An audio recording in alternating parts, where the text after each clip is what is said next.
everybody, welcome to our YouTube channel. So basically in this video we are gonna discuss about the BANC जिसका code है 110।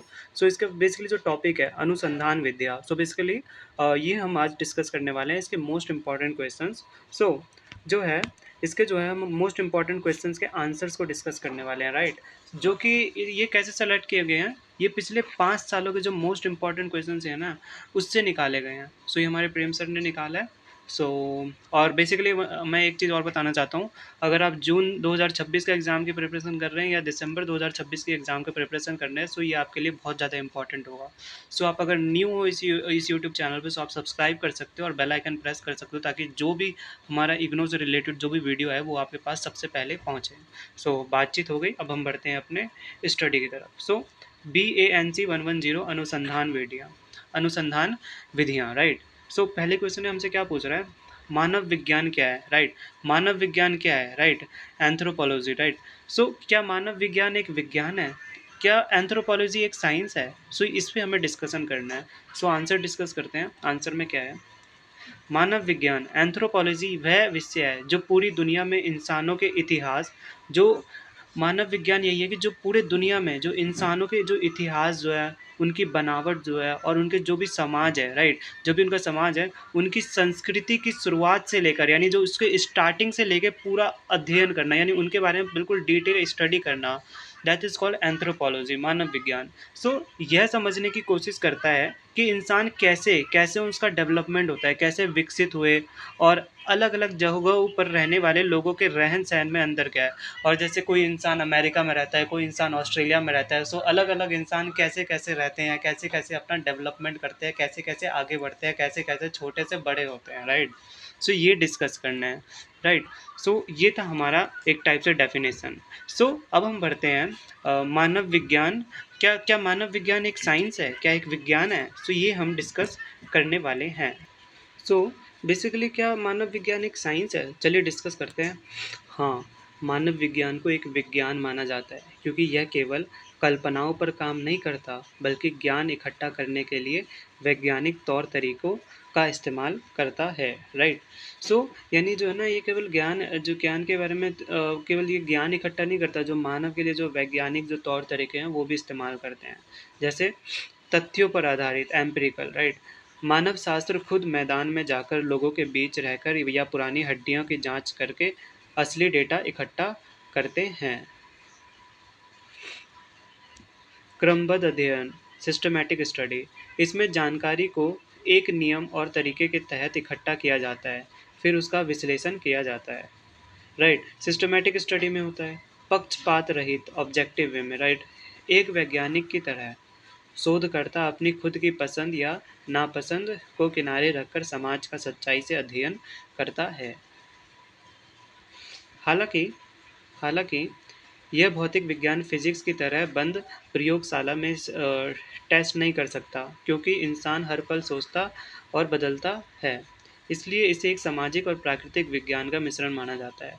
That means इंसान की जो सोच जो है बदलते रहती है, इसीलिए ये सामाजिक और प्राकृतिक विज्ञान का मिक्सर माना जाता है, मिश्रण, राइट, मिक्सर भी कह सकते हैं। सो मानव विज्ञान को परिभाषित कीजिए। जो हमें जो है ह्यूमन साइंस को हमें परिभाषित करना है। एंथ्रोपोलॉजी मानवीय शास्त्रीय अनुसंधान के विविधीकरण पर चर्चा कीजिए। चलिए डिस्कस करते हैं। सरल शब्दों में, मानव विज्ञान इंसान की उस संपूर्णता में होलिस्टिक अध्ययन करने वाला विज्ञान है। यह मनुष्य के जैविक और सांस्कृतिक बायोलॉजिकल कल्चरल दोनों रूपों को एक साथ जोड़कर देखता है। मानव शास्त्रीय अनुसंधान का विविधीकरण डाइवर्सिफिकेशन, समय के साथ मानव विज्ञान की खोज का दायरा बहुत बड़ा और विविध हो गया है। अब यह सिर्फ आदिवासियों या पुराने समाज तक सीमित नहीं है, बल्कि कई नई शाखाओं में फैल चुका है। चिकित्सा मानव विज्ञान मेडिकल एंथ्रोपोलॉजी, यह अध्ययन करता है कि अलग अलग संस्कृतियों में बीमारियों को कैसे देखा जाता है और लोग पारंपरिक या आधुनिक इलाज को कैसे अपनाते हैं। दृश्य मानव विज्ञान विजुअल एंथ्रोपोलॉजी, इसमें फिल्मों, कैमरों और तस्वीरों के जरिए किसी समाज के नाच गाने, कला और जीवन को रिकॉर्ड किया जाता है। बेसिकली मैं अगर सीरियसली गाइस बताऊँ, ये नोट्स इतना सरल भाषा में लिखा गया है कि अगर आप रीड करोगे ना आपको सिंपली समझ में आने लगेगा। बताइए मुझे ज़रा इसमें क्या मुश्किल है? इसमें फ़िल्मों, कैमरों और तस्वीरों के ज़रिए किसी समाज के नाच, गाने, कला और जीवन को रिकॉर्ड किया जाता है। सो ये क्या है? विजुअल एंथ्रोपोलॉजी, दृश्य मानव विज्ञान, जिसमें दृश्य से पता चलता है, राइट? सो नगरीय और कॉरपोरेट मानव विज्ञान, अर्बन एंड कॉरपोरेट, इसमें बड़े शहरों के जीवन, झुग्गी बस्तियों की समस्याओं और बड़ी कंपनियों के काम करने के तौर तरीके का अध्ययन किया गया है। पारिस्थितिक मानव विज्ञान, इकोलॉजिकल एंथ्रोपोलॉजी, यह देखता है कि इंसान अपने आसपास के पर्यावरण और जंगलों के साथ कैसे तालमेल बिठाकर रहता है। सो क्वेश्चन थर्ड में सामाजिक विज्ञान के संदर्भ में मानव विज्ञान की वैज्ञानिक पद्धति का परीक्षण कीजिए। सामाजिक विज्ञानों जैसे समाजशास्त्र, इतिहास, अर्थशास्त्र के बीच मानव विज्ञान अपने खास वैज्ञानिक पद्धति की वजह से एक बहुत अलग और जरूरी रखता है। सो इसकी वैज्ञानिक पद्धति की मुख्य विशेषताएं: समग्र दृष्टिकोण, हॉलिस्टिक अप्रोच, जहां अर्थशास्त्र सिर्फ पैसों का और राजनीति विज्ञान सिर्फ सत्ता का अध्ययन करता है, वहीं मानव विज्ञान समाज के धर्म, पैसे, परिवार और इतिहास को एक दूसरे से जोड़कर पूरे रूप में देखता है। सहभागी अवलोकन, पार्टिसिपेंट ऑब्जर्वेशन, समाज का अध्ययन करने के लिए यह केवल कागज पर फॉर्म भरवाने के बजाय शोधकर्ता को खुद उस समाज का हिस्सा बनकर महीनों तक उनके साथ रहने को कहता है। तुलनात्मक पद्धति, कॉम्परेटिव मेथड में क्या होता है? कोई भी नियम बनाने से पहले मानव विज्ञान दुनिया के अलग अलग कोनों के समाज की आपस में तुलना करता है ताकि यह पता चल सके कि कौन सी बात पर हर इंसान पर लागू होती है, कौन सी बात हर इंसान पर लागू होती है। सो इधर से कॉम्परेटिव मेथड आती है, यानी अलग अलग इंसान को लिए अलग अलग बातें लागू होती है। वैज्ञानिक प्रविधि की व्याख्या कीजिए। वैज्ञानिक प्रविधि क्या होता है? साइंटिफिक मेथड क्या होता है? पढ़ते हैं। इसका यह मतलब होता है कि किसी भी विषय का अध्ययन करने के लिए व्यवस्थित और तार्किक तरीका प्रॉपर होना चाहिए, जिससे सही, प्रामाणिक और बिना किसी भेदभाव के सच को सामने लाया जा सके। यानी हवा हवा में बात नहीं होगी, जिसका एग्जैक्ट कोई रीज़न हो, कुछ प्रॉपर तार्किक तरीका हो, राइट, जो प्रमाणित प्रूफ हो, राइट, उसमें जो आए वो आता है साइंटिफिक मेथड, वैज्ञानिक प्रविधि में। यह सुनी सुनाई बातों पर नहीं बल्कि सबूतों पर चलती है। जैसा कि मैंने बताया, सुनी सुनाई बातों पर, हवा हवा में बात नहीं होती है। आगे, वैज्ञानिक प्रविधि के मुख्य चरण क्या क्या हो सकते हैं? समस्या का पहचान, ऑब्जर्वेशन, राइट। वैज्ञानिक प्रविधि के सबसे पहले तो वो ऑब्जर्वेशन करते हैं, फिर उपकल्पना बनाना, हाइपोथेसिस, समस्या के कारणों के बारे में एक अस्थायी अनुमान या विचार लगाया जाता है जिसे बाद में टेस्ट किया जाता है। आगे बढ़ते हैं। डेटा इकट्ठा करना, डाटा कलेक्शन, प्रयोगों, साक्षात्कारों या अवलोकनों के जरिए वास्तविक और पक्के सबूत जुटाए जाते हैं। निष्कर्ष निकालना, वेरिफिकेशन, इकट्ठा किए गए डेटा की जांच की जाती है, जो जो अनुमान लगाया गया था वह सही है या गलत, इसके बाद भी कोई सिद्धांत बनता है। आगे, मानव विज्ञान में क्षेत्र अध्ययन, फील्ड वर्क के महत्व, परंपराओं पर चर्चा कीजिए। जो मानव विज्ञान में जो है फील्ड वर्क जो है, इन पे हमें चर्चा करना है, राइट।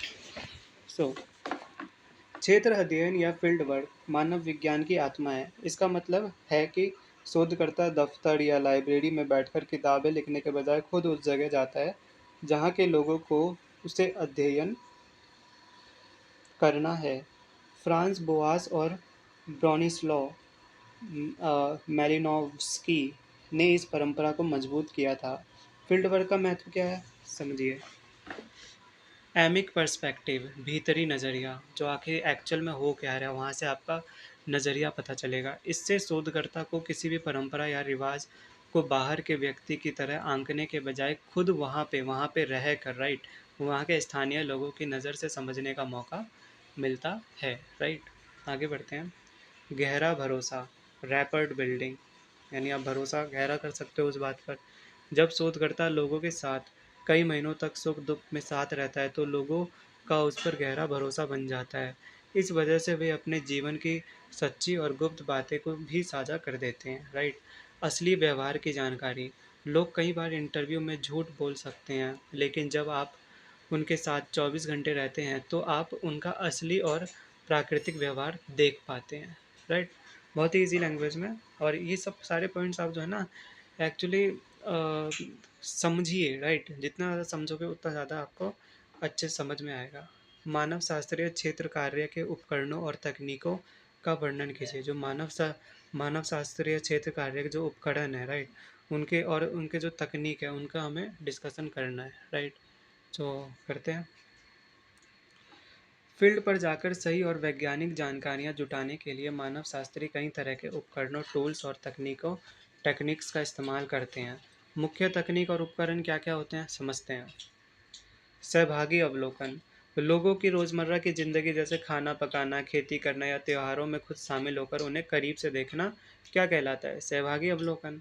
साक्षात्कार गाइड, इंटरव्यू गाइड, बातचीत को सही दिशा में रखने के लिए मुख्य बिंदुओं की एक लिस्ट जिसके सहारे लोगों से खुले तौर पर बातचीत की जाती है, राइट। आगे है वंशावली विधि। वंशावली विधि वंशावली विधि, जीनियोलॉजिकल मेथड, परिवारों के आपसी रिश्तों और पीढ़ियों का एक चार्ट या नक्शा बनाना ताकि नातेदारी और संपत्ति के अधिकारों को समझा सके। यानी बिल्कुल जो भी परिवार में जो भी सदस्य हैं, जो भी मेंबर्स हैं, सबका एक बिल्कुल चार्ट बना देना जिससे संपत्ति के अधिकारों, इन सब के नातेदारी, इन सब को समझा जा सके। फील्ड डायरी, फील्ड पर रोज देखी गई बातों, घटनाओं और खुद के अनुभवों को उसी दिन डायरी में नोट करना ताकि कोई भी महत्वपूर्ण जानकारी भूल ना जाए, राइट।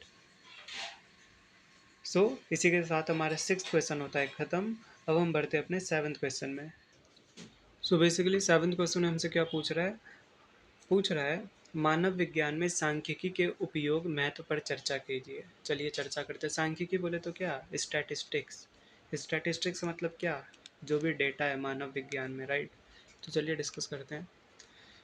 सांख्यिकी, स्टैटिस्टिक्स का मतलब है गणनीय नंबर का इस्तेमाल करके डेटा को इकट्ठा करना और उसके विश्लेषण करना, राइट। यानी जो भी नंबर्स है मानव विज्ञान में, राइट, उसको इकट्ठा करना उन सारे डेटा को, और इकट्ठा करने के बाद एक कंक्लूजन, विश्लेषण बनाना, राइट। मानव विज्ञान में गुणात्मक बातों के साथ साथ सांख्यिकी का भी बहुत बड़ा महत्व है, राइट। जहाँ पे गुण की बात होगी, गुणात्मक बात की, वहाँ पे नंबर्स की बात करना बहुत ज़्यादा इम्पॉर्टेंट है। सांख्यिकी का उपयोग और महत्व क्या है, सटीकता लाना, बिल्कुल एग्जैक्ट लाना, राइट।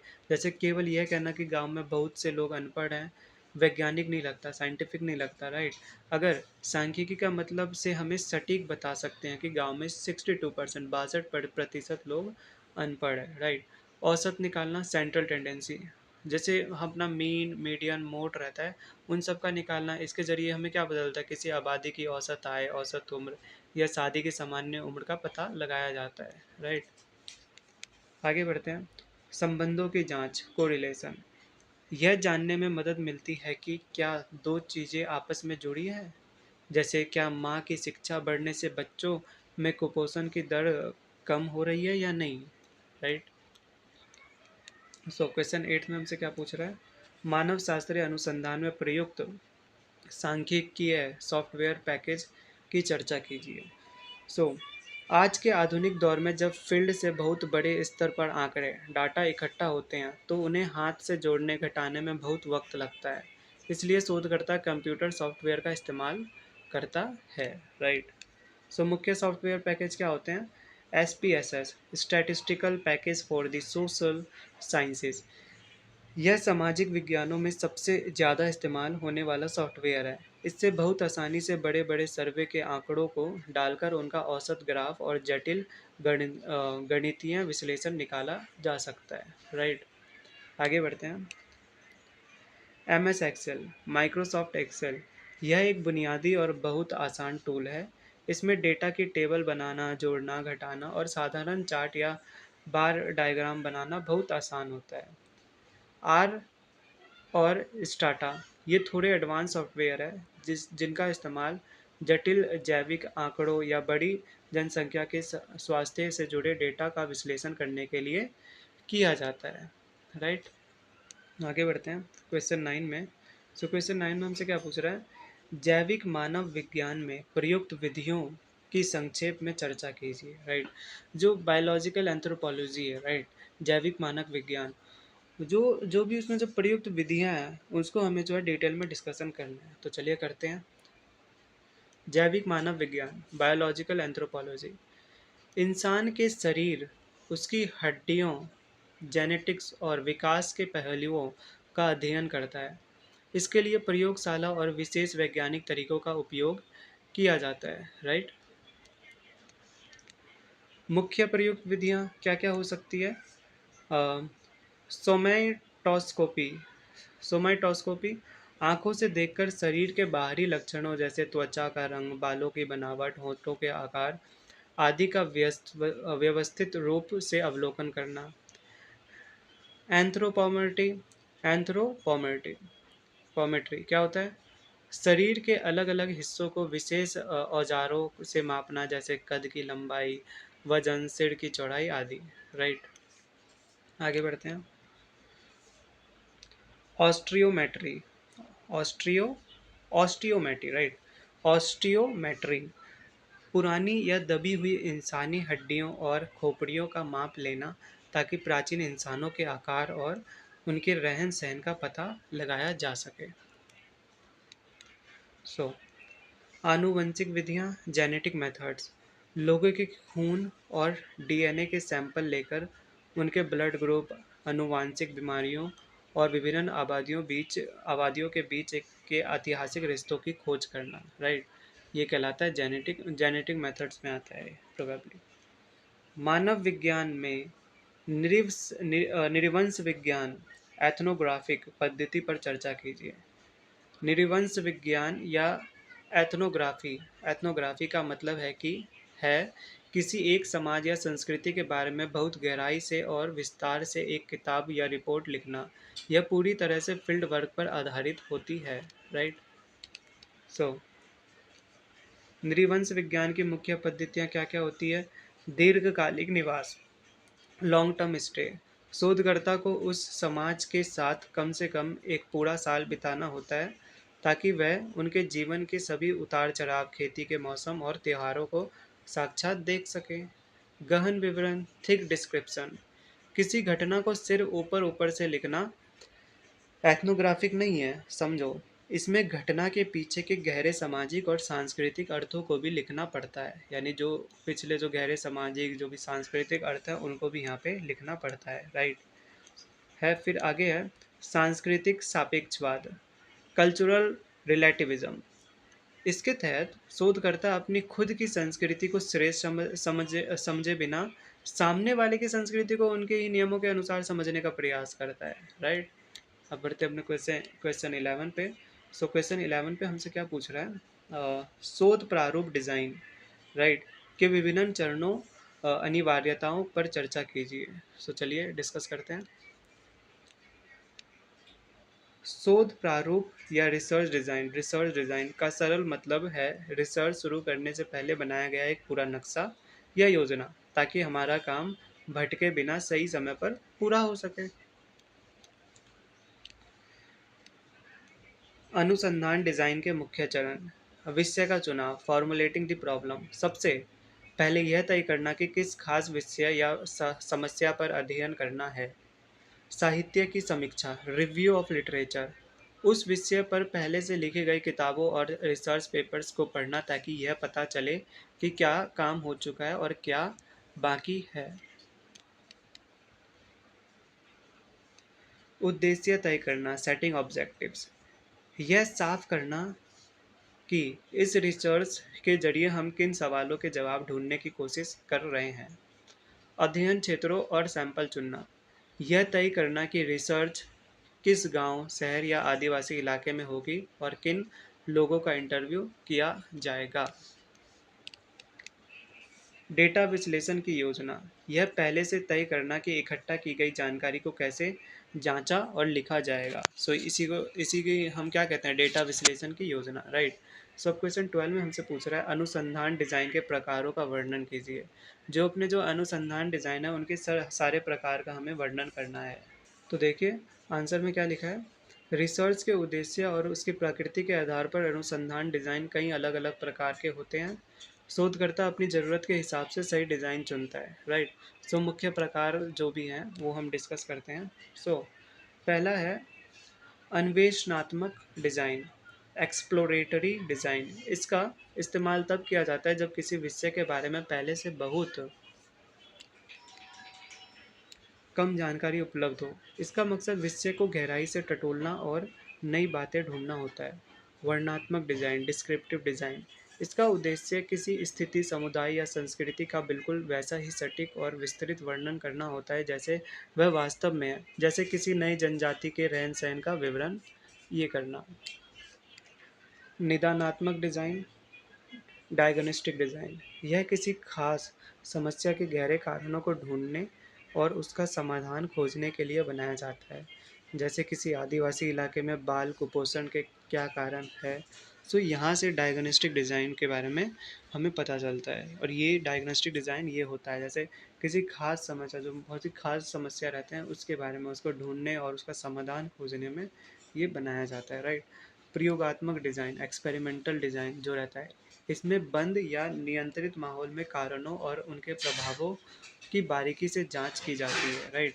जो ज़्यादातर प्रयोगशाला में काम में होता है, प्रयोगशाला के कामों में होता है, राइट। अब बढ़ते हैं हम क्वेश्चन 13 में। 13 में हमसे क्या पूछ रहा है?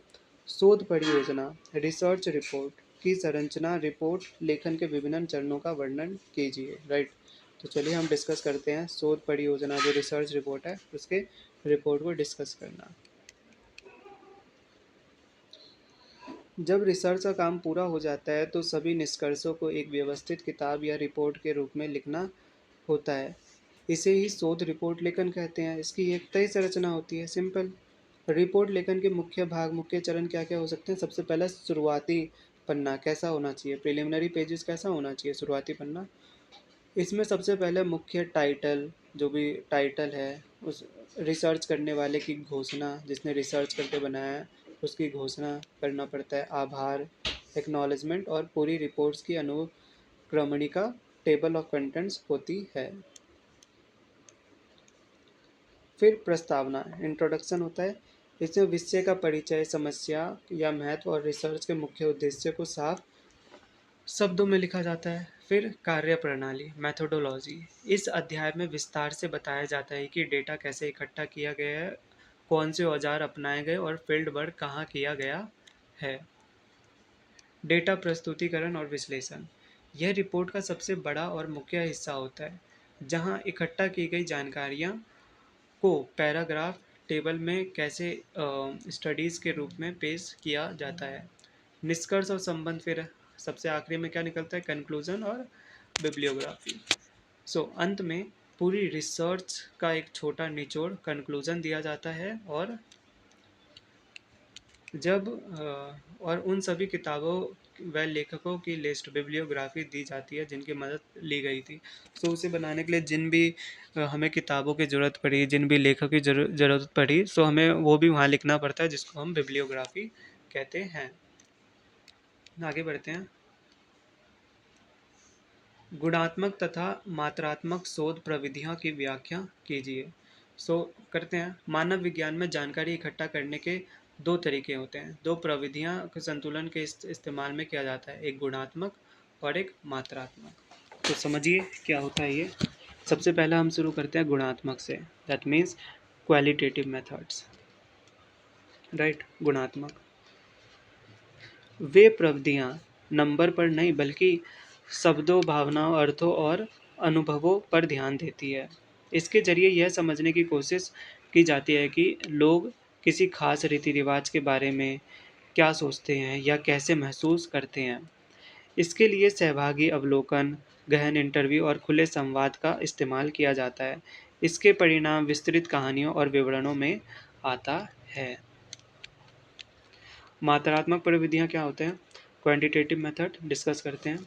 वे प्राविधियाँ पूरी तरह से संख्याओं, आंकड़ों और गणितीय मापों पर आधारित होती है, राइट। इसके जरिए यह पता लगाया जाता है कि घटना कितनी बार या कितने बड़े पैमाने पर हो रही है। इसके लिए बंद प्रश्नावली, जनगणना, फॉर्म और पैमानों का उपयोग किया जाता है। इसका परिणाम प्रतिशत टेबल और चार्ट के रूप के सामने में आता है। सो अब क्वेश्चन 15 पे बढ़ते हैं। सो क्वेश्चन 15 में हमसे क्या पूछ रहा है, मानव विज्ञान में क्षेत्र कार्य फील्ड वर्क की शुरुआत प्रारंभिकता पर चर्चा कीजिए। सो फील्ड वर्क पर जाने का मतलब सिर्फ बोरिया बिस्तर उठाकर किसी गांव में पहुंच जाना नहीं है। इसकी शुरुआत और प्रारंभिक तैयारियां बहुत संवेदनशील और योजनाबद्ध होती है, राइट। सो फील्ड वर्क की शुरुआत के मुख्य कदम क्या क्या होते हैं, भौगोलिक और ऐतिहासिक तैयारी, राइट। फील्ड वर्क पर जाने से पहले उस इलाके के नक्शे, वहाँ के मौसम, भाषा और इतिहास के बारे में किताबों से पूरी जानकारी जुटा लेनी चाहिए सबसे पहले। फिर आधिकारिक अनुमतियाँ, परमिशंस, सारी सरकारी विभागों, विश्वविद्यालय या स्थानीय प्रशासन से जरूरी लेटर और पहचान पत्र तैयार करवाया ताकि फील्ड पर कोई कानूनी दिक्कत ना हो।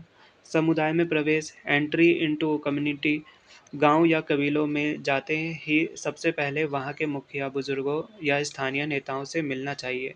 उन्हें बहुत ही सरल और आदरपूर्ण भाषा में अपने आने का उद्देश्य समझाना चाहिए ताकि उनके मन में कोई शक ना रहे। शारीरिक और मानसिक अनुकूलन, वहाँ के साधारण खान पान, रहन सहन और सुविधाओं की कमी के साथ खुद को ढालने के लिए मानसिक रूप से तैयार होना, राइट। अब बढ़ते हैं अपने क्वेश्चन 16 में। शोध अनुसंधान की नैतिकता से जुड़े सैद्धांतिक दृष्टिकोण का मूल्यांकन कीजिए। सो चलिए करते हैं। अनुसंधान में नैतिकता, दैट मीन्स एथिक्स, का मतलब उन नैतिक नियमों और सिद्धांतों से है, उन रूल्स और उन सिद्धांतों से है जिनका पालन हर शोधकर्ता को करना चाहिए ताकि रिसर्च के दौरान किसी भी इंसान की भावनाओं, सम्मान या अधिकारों को ठेस ना पहुंचे। अब हम बढ़ते हैं हम नैतिकता के मुख्य दृष्टिकोण के नियम। सो क्या क्या मुख्य दृष्टिकोण हो सकते हैं नैतिकता में, राइट। तो नुकसान ना पहुंचाना, डो नॉट हार्म, किसी का नुकसान, किसी का क्षति ना पहुंचाना, राइट। यह सबसे पहला और बड़ा नियम है। आपकी रिसर्च की सब आपकी रिसर्च की वजह से वहाँ के लोगों को कोई सामाजिक बहिष्कार, मानसिक तनाव, दैट मीन्स फ्रस्ट्रेशन, कानूनी परेशानी और या आर्थिक नुकसान नहीं होना चाहिए, राइट। धोखाधड़ी से बचना, शोधकर्ता को अपनी पहचान या रिसर्च के असली मकसद को छुपाकर लोगों की जासूसी नहीं करना चाहिए, राइट। छिपे हुए कैमरे या रिकॉर्डर का इस्तेमाल करना पूरी तरह से अनैतिक है। सांस्कृतिक सम्मान, अध्ययन के दौरान किसी भी समुदाय के रीति रिवाजों को पिछड़ा या गलत कहकर उनका मजाक नहीं उड़ाना चाहिए, बल्कि एक न्यूट्रल वैज्ञानिक की तरह उनका रिकॉर्ड रखना चाहिए। सो क्वेश्चन 17 में हमसे पूछ रहा है, अनुसंधान में नैतिकता के महत्वपूर्ण पहलू के रूप में गोपनीयता तथा सूचित सहमति पर चर्चा कीजिए, राइट। तो देखिए समझिए इसका मतलब क्या है। गोपनीयता, कॉन्फिडेंशियलिटी, और सूचित सहमति, इन्फॉर्म्ड कंसेंट, किसी भी मानव शास्त्रीय रिसर्च के दो सबसे मजबूत और अनिवार्य नैतिक स्तंभ है। समझिए, सूचित सहमति, इन्फॉर्म्ड कंसेंट क्या होता है, आप पहले से ही सूचित करके सहमति ले लेते हो, राइट। इसका मतलब यह है कि किसी भी व्यक्ति का इंटरव्यू लेने या उसकी तस्वीर खींचने से पहले उसे अपनी रिसर्च के बारे में सब कुछ आसान भाषा में समझाना जरूरी है। उसे यह पता होना चाहिए कि उसके द्वारा दी गई जानकारी कहाँ छपेगी। जब वह व्यक्ति सब कुछ समझकर अपनी मर्जी से हम हामी भरे, तभी रिसर्च और बढ़ानी चाहिए। किसी पर भी दबाव नहीं बनाया जाना चाहिए और उसे कभी भी रिसर्च से हटने की पूरी आज़ादी नहीं होनी चाहिए। गोपनीयता क्या होता है, कॉन्फिडेंशियलिटी। फील्ड वर्क के दौरान लोग शोधकर्ता को अपने जीवन, आपसी झगड़ों या बीमारियों के बारे में बहुत सी निजी बातें बताते हैं। शोधकर्ता का यह फर्ज है कि वह उन जानकारियों को गुप्त रखे। रिपोर्ट लिखते समय लोगों के असली नाम बदलकर काल्पनिक नामों, स्यूडोनिम्स का इस्तेमाल करना चाहिए ताकि समाज में उन्हें किसी भी तरह के नुकसान या शर्मिंदगी का सामना ना करना पड़े। सो क्वेश्चन 18 में क्या है, प्रयोगशाला और क्षेत्र प्रविधियों की तुलना कीजिए। प्रयोगशाला और क्षेत्र प्रविधियों की तुलना हमें करना है। सो आंसर है, मानव विज्ञान में जैविक और सांस्कृतिक दोनों पहलुओं को पढ़ने के लिए प्रयोगशाला, लैबोरेटरी, और क्षेत्रीय प्रविधियाँ, फील्ड मेथड्स, दोनों का सहारा लिया जाता है, लेकिन दोनों के काम करने का तरीका बिल्कुल अलग है। समझिए कैसे। मुख्य अंतर और तुलना, माहौल का अंतर। प्रयोगशाला एक पूरी तरह से कृत्रिम और अनियंत्रित कंट्रोल जगह होती है, जहां बाहरी बदलावों को रोका जा सकता है। इसके विपरीत क्षेत्र फील्ड एक पूरी तरह से प्राकृतिक और खुला माहौल होता है, जहां कुछ भी शोधकर्ता के नियंत्रण में नहीं होता। अध्ययन का विषय। प्रयोगशाला विधियों का उपयोग मुख्य रूप से शारीरिक मानव विज्ञान में खून के सैंपल, डीएनए या पुरानी हड्डियों व जीवाश्मों की रासायनिक जांच के लिए किया जाता है, जबकि क्षेत्र प्रविधियों का उपयोग जीवित इंसानों के समाज, उनकी बातचीत, भाषा और त्योहारों को समझने के लिए होता है। सटीकता बनाम वास्तविकता। प्रयोगशाला में परिणाम बहुत सटीक और गणितीय आ सकते हैं, लेकिन वे इंसानी भावनाओं को नहीं दिखा सकते। फील्ड प्रविधियाँ भले ही गणितीय रूप से शत प्रतिशत सटीक न हो, लेकिन वे इंसानी जीवन की वास्तविकता और जीती जागती सच्चाई को पेश करती है। क्वेश्चन 19। 19 ने पूछ रहा है, डेटा संग्रह के प्रकार एवं विभिन्न तरीकों का वर्णन कीजिए। तो चलिए, डेटा संग्रह दैट मीन्स जो डाटा कलेक्शन के जो भी प्रकार जो भी टाइप्स हैं और उनके विभिन्न तरीकों का हमें डिस्कशन करना है। डेटा संग्रह, डाटा कलेक्शन का मतलब है अपनी रिसर्च के लिए जानकारियाँ और सबूत इकट्ठा करना।